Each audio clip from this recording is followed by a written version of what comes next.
Depuis la fin de l'année 2010, les villes de Pointe-à-Pitre et des Abîmes ont transféré à Cap Excellence la gestion de leurs bibliothèques respectives. Celles de Chemin-Neuf et de Louisy-Mathieu pour Pointe-à-Pitre et Lacroix et Chazot pour la ville des Abîmes.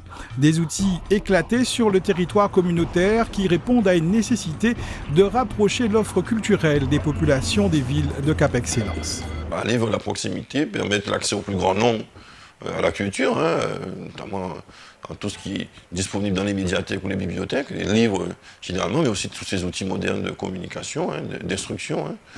Et donc, c'est bien ça, c'est la proximité qu'on cherche, tout en gardant aussi les grandes structures qui sont aussi disponibles, réparties équitablement, de façon équilibrée sur le territoire de Cap Excellence, de sorte de permettre que ce soit dans des petites structures de proximité, telles les relais, que ce soit dans les grands équipements plus larges, où l'offre est plus diversifiée, permettre un accès libre, égal accès, équitable accès à la culture. Si chaque ville garde une compétence culture, Cap Excellence contribue à la formation dans le domaine culturel, à l'aménagement culturel du territoire, au développement des outils de la création artistique et des équipements culturels de grande envergure comme le Centre Sonis et le Centre des Arts, mais aussi de proximité. Les 4 bibliothèques du réseau font partie de ces outils qui concourent à rapprocher la culture des administrés et à en offrir un équitable accès à tous. Bien intégrées dans les lieux où elles sont implantées, chacune de ces structures garde ses spécificités. Louisy-Mathieu se trouve à l'intérieur même des bâtiments, avec un public habituel qui côtoie la bibliothèque, qui passe quelquefois à travers la bibliothèque pour regagner son appartement. Nous avons aussi Chemin-Neuf qui est dans une école, dans un milieu très particulier aussi, un milieu que l'on dit difficile, mais qui est une bibliothèque bien fréquentée. Nous sommes ici à la bibliothèque Roger Thompson, qui est dans un secteur choisi, j'ai envie de dire, et bien choisi, parce que nous sommes dans la proximité de pas moins de 5 écoles, 3 lycées. Donc le public que nous allons retrouver ici, c'est un public scolaire, mais également un public universitaire et le tout public, j'ai envie de dire, parce que nous sommes aussi dans une zone habitée. Alors, milieu urbain, semi-urbain, on va dire. Et nous avons aussi cette bibliothèque de Chazot qui est en zone rurale, exclusivement rurale, avec des activités que l'on propose à la population en fonction de cette population, des écoles, une école à proximité, 2 écoles à proximité, et toute une population qui gravite autour. Les structures de Louisy-Mathieu, Chemin-Neuf, Chazot et Lacroix ont été mis en réseau au service des administrés. En tenant compte de leurs spécificités propres, les équipes ont bâti des projets d'animation avec les usagers. On a pris une autre stratégie qui a été plutôt de s'attacher au public associatif. Donc maintenant, la médiathèque Roger Thompson, on dit la médiathèque de Lacroix, mais en fait c'est la médiathèque Roger Thompson, travaille avec le collectif des jeunes de Lacroix et qui donne une image aussi positive de cette jeunesse qui n'est pas qu'une jeunesse délinquante et oisive et qui est aussi une jeunesse engagée. À Chazot, on travaille beaucoup avec le milieu scolaire. Idem pour Chemin-Neuf, qui s'appelle maintenant, depuis le 21 mars, la bibliothèque René Ballet-Tachon, où finalement la bibliothèque est proche d'établissements scolaires. Donc on est beaucoup sur le premier degré pour les 2 bibliothèques. Et la bibliothèque de Chazot va aussi sur du collège et parfois du lycée, plus rarement. Et par exemple, à Chemin-Neuf, la bibliothèque est placée juste au-dessus, enfin c'est l'étage de l'établissement scolaire. Donc les enfants vont très naturellement de la bibliothèque à l'école. Pendant la récréation, ils vont avoir envie d'aller prendre un livre. Et pour accueillir la centaine d'enfants qui fréquentent régulièrement cette bibliothèque de Chemin-Neuf, Monique Géniès, forte de ses 42 ans d'expérience dans le milieu, elle anime les lieux avec passion et tente de leur offrir les meilleures conditions d'épanouissement. Déjà, c'est un quartier qui est très pauvre dans tous les domaines. Alors, quand les enfants viennent ici, ils viennent chercher quelque chose. Et là, moi, maintenant, je suis là pour leur donner ce que je peux leur donner, aussi ce qu'ils attendent de moi. Alors, c'est une bibliothèque pour enfants, spécialement pour les enfants. Les enfants du primaire, parce que la bibliothèque se trouve dans l'enceinte de l'établissement scolaire. Avant, c'était une BCD. Et quand j'ai pris fonction ici, j'ai voulu que ce soit ouvert à tout le monde, que ce soit à tout public. Les enfants ont aussi des crèches de l'extérieur. Nous travaillons avec des crèches aussi, des PMI. Il m'arrive aussi d'aller jusqu'à Bémaro aussi pour faire de l'animation. Ces enfants-là viennent ici aussi. Après 42 ans de service, Monique Géniès prendra sa retraite au mois de juillet prochain, mais sa grande fierté est d'avoir créé un espace bébé lecteur au sein de la bibliothèque de Chemin Neuf. J'ai prospecté dans les quartiers et là maintenant j'ai fait des petites affiches, j'ai fait un lancement d'appel et puis les parents sont venus déjà pour voir. Nous avons eu une petite réunion et à partir de cette réunion-là maintenant j'ai eu beaucoup de parents qui étaient en attente parce qu'il y a des parents qui ont des enfants qui sont en bas âge, qui ne savent quoi faire avec leurs enfants. Et la bibliothèque est appropriée pour eux.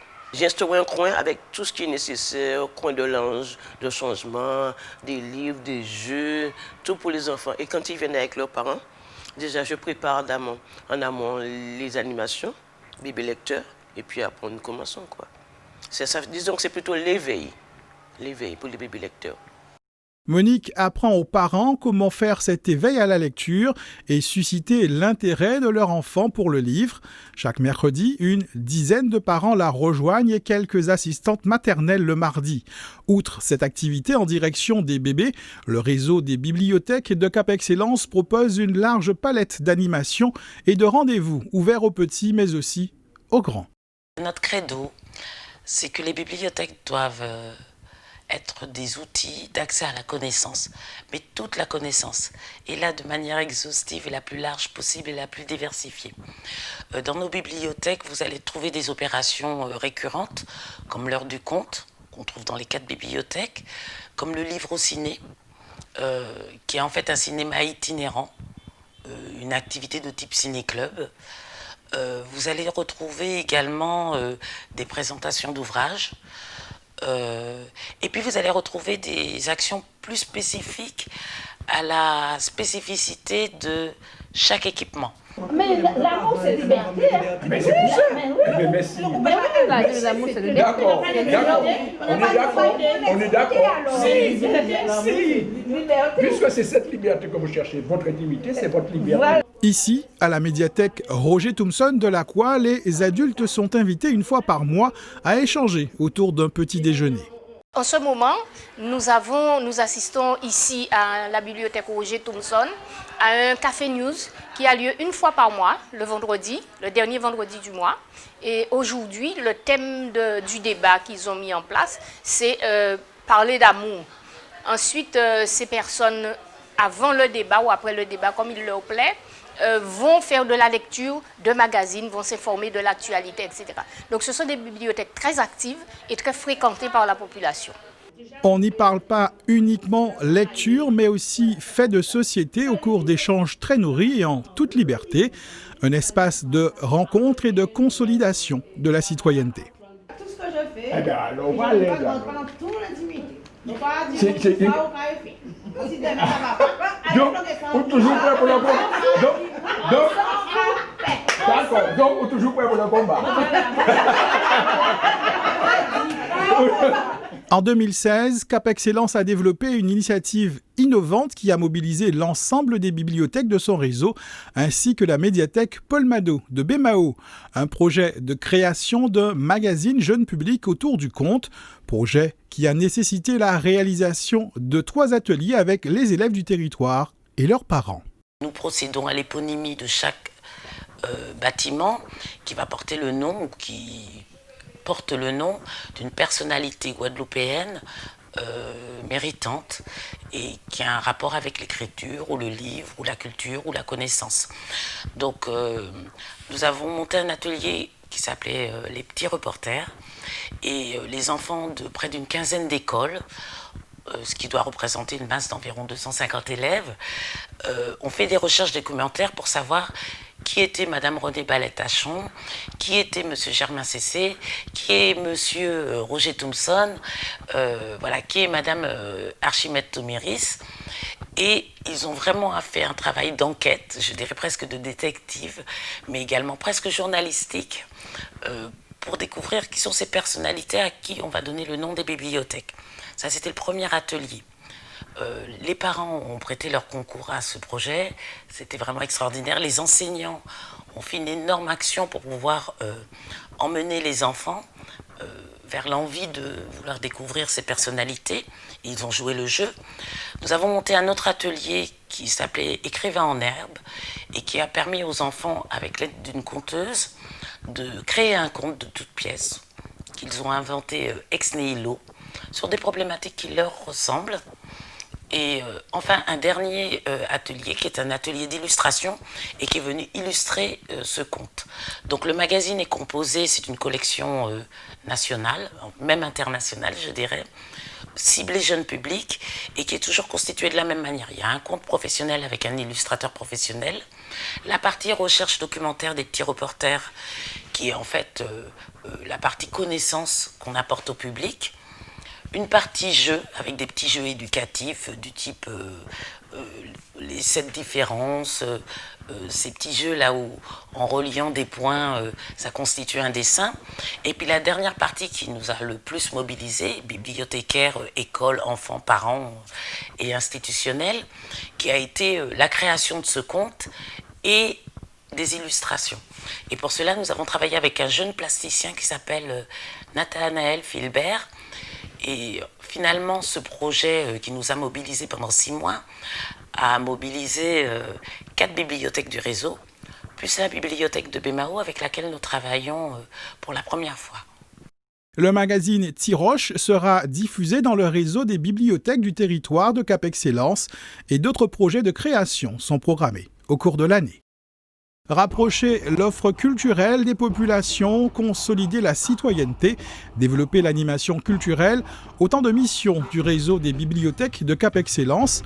Elles sont pour l'instant 2 sur le territoire de la ville des Abîmes et 2 sur celui de Pointe-à-Pitre, mais ce réseau est appelé à se développer. Dans ces structures, les usagers ont accès évidemment aux livres, aux outils modernes de communication, d'instruction par la lecture, par des moyens de vidéo, etc. Tout ce qui est moderne, numérique généralement. Et donc, Cap Excellence va mettre de plus en plus l'accent sur ces outils qui seront liés, tous ces relais que j'ai cités seront liés avec les autres grandes structures que nous avons. Le Centre des Arts, l'équipement culturel de Sony, c'est peut-être demain, peut-être la bibliothèque, la médiathèque du Bourg des Abîmes qui sans doute sera transférée à terme à Cap Excellence. Et d'autres structures sur Pointe-à-Pitre, Bémao également, puisque Bémao nous a rejoints, vont entrer aussi, entre dans le concert.